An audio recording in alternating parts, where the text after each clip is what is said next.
अच्छा हकीम साहब, सबसे पहले बताया कि हड्डियों में या जोड़ों में बहुत ज़्यादा अगर किसी को दर्द रहती है तो उसकी वजह क्या होती है? जी बिस्मिल्लाहिर्रहमानिर्रहीम। हड्डियों और जोड़ों की जो पेन है, इसकी मेन वजह 4-5 इसके मल्टीपल फैक्टर हैं। मिसाल के तौर पे हमारी बॉडी में जब यूरिक एसिड ज़्यादा होता है तो उस सूरत में हड्डियों में दर्द होता है। हमारी बॉडी में न्यूट्रिशन डेफिशिएंसी हो, मिसाल के तौर पे कैल्शियम, मैग्नीशियम या विटामिन डी या B12 कम हो, तो उस सूरत में हमें ऑटोइम्यून डिजीज़ या आर्थराइटिस, रेमोटाइड आर्थराइटिस जैसे मुज़ी अमराज में बॉडी मुब्तला होती है।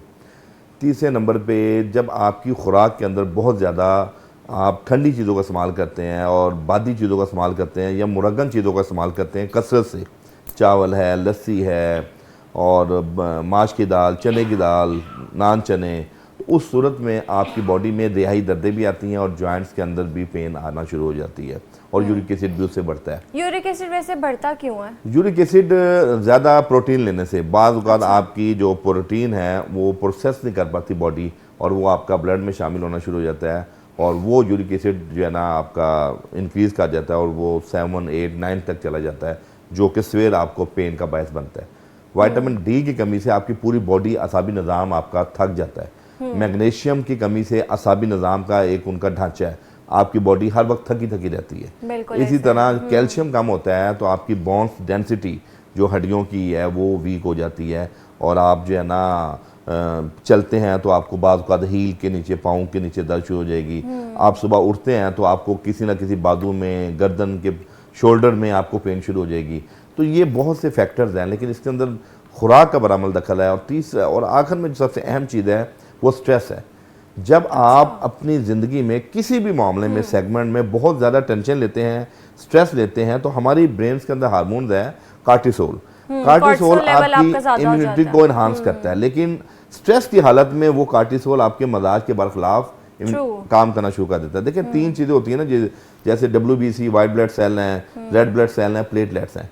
तो जब WBC वाइट ब्लड सेल आपकी बॉडी में इम्यूनिटी को बिल्ड करते हैं, जब वाइट ब्लड सेल के अंदर कम बेशी आती है तो उस सूरत में आपकी इम्यूनिटी, आपका कुछ हिस्सा आपके मजाज के खिलाफ काम करना शुरू कर देता है, वहाँ आपको ऑटोइम्यून डिजीज जैसे मसाइल से। बिल्कुल ऐसे। और हकीम साहब, वैसे भी अगर कोर्टिसोल लेवल आपका बहुत ज़्यादा हाई है ना, इसका मतलब ये है कि विटामिन डी आपका बहुत ज़्यादा कम है। तो इसके लिए तिब में कौन सा नुस्खा है? जी बिल्कुल, तिब के अंदर हमारे पास कुछ चीज़ें हैं। देखें, ये जो जॉइंट्स की डिजीज़ है, ये इन्फ्लेमेटरी डिजीज़ है। इसके अंदर सोजिश उतारने वाली अद्वियात और प्लस पेन किलर जो नेचर, और तीसरे नंबर पे हड्डियों को मजबूत करने वाली। जब ये तीनों का मैकेनिज्म इकट्ठे होगा तो मरीज़ अल्हम्दुलिल्लाह बहुत जल्दी ठीक होगा।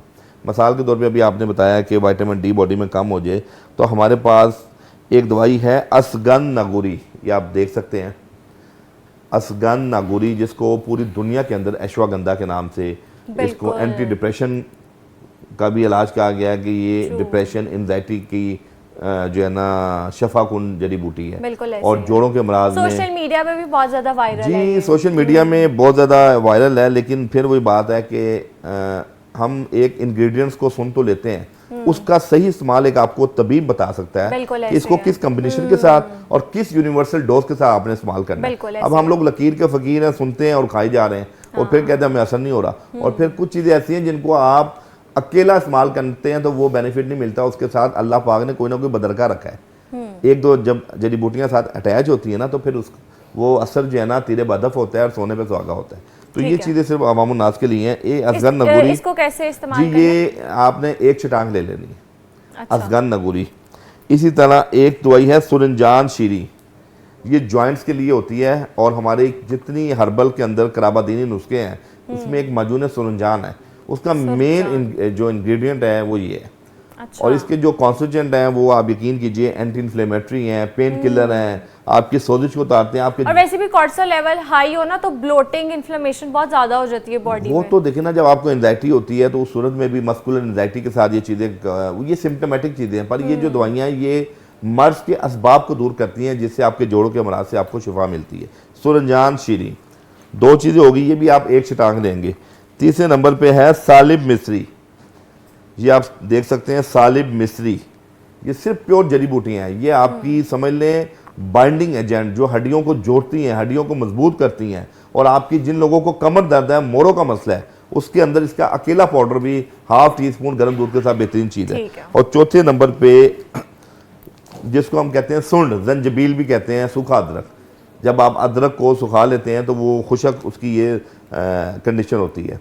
ये चारों चीज़ों को आप बिल्कुल पिसवा लें, हम वज़न लेके एक एक शटांग।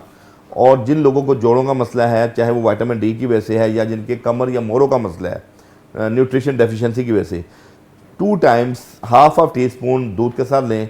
आप यकीन कीजिए कि एक हफ्ते के बाद जोड़ों की सोजिश भी उतर जाएगी, आपकी कमर भी मजबूत होगी। और जो लोग कहते हैं हम हर वक्त थके रहते हैं या जिनका विटामिन डी कम है, कैल्शियम कम है, अल्लाह की रहमत से आप ये 1 माह ये दवाई खा लें और आपका वो कैल्शियम, विटामिन डी या जो भी न्यूट्रिशन डेफिशिएंसी है वो आपकी दूर हो जाएगी।